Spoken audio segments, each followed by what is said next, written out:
అనంతపురం జిల్లా బ్రహ్మసముద్రం మండలంలో పలు గ్రామాల్లో టీడీపీ అభ్యర్థి అమిలినేని సురేంద్రబాబు రోడ్ షోలు నిర్వహించారు.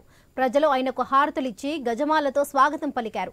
టీడీపీ అధికారంలోకి రాగానే హామీలతో పాటు నియోజకవర్గ సమగ్ర అభివృద్ధికి కృషి చేస్తానని సురేంద్రబాబు తెలిపారు. సాగు, తాగునీరు తీసుకువచ్చి గ్రామాల అభివృద్ధికి కృషి చేస్తానన్నారు. వచ్చే నెల 13న సైకిల్ గుర్తుకు ఓటు వేసి తనను గెలిపించాలని అభ్యర్థించారు సురేంద్రబాబు.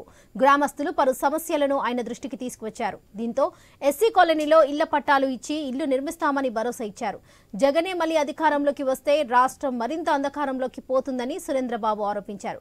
ఇప్పటికే ఉద్యోగ ఉపాధి అవకాశాలు లేక పంటలు పండకపోవడం వల్ల రాష్ట్రంలో అన్ని రంగాల ప్రజలు ఆర్థిక ఇబ్బందులతో సతమతమవుతున్నారని ఆయన తెలిపారు.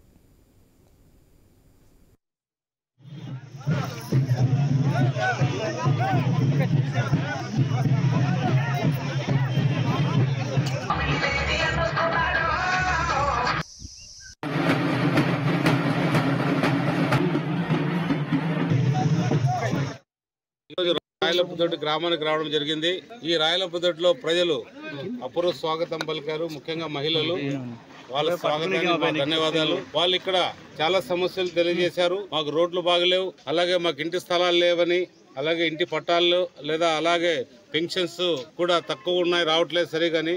ఆ పెన్షన్స్ కూడా రాబోయే 2 నెలల తర్వాత మన చంద్రబాబు నాయుడు గారు ముఖ్యమంత్రి కాబోతున్నారు. ఏదైతే ఈ నెలది పోయిన నెలది కలిపి వాళ్ళకి ఆ 2000తో సహా 4000 మొత్తం 6000 రూపాయలు వాళ్ళకి కలిపి ఇవ్వడం జరుగుతుంది.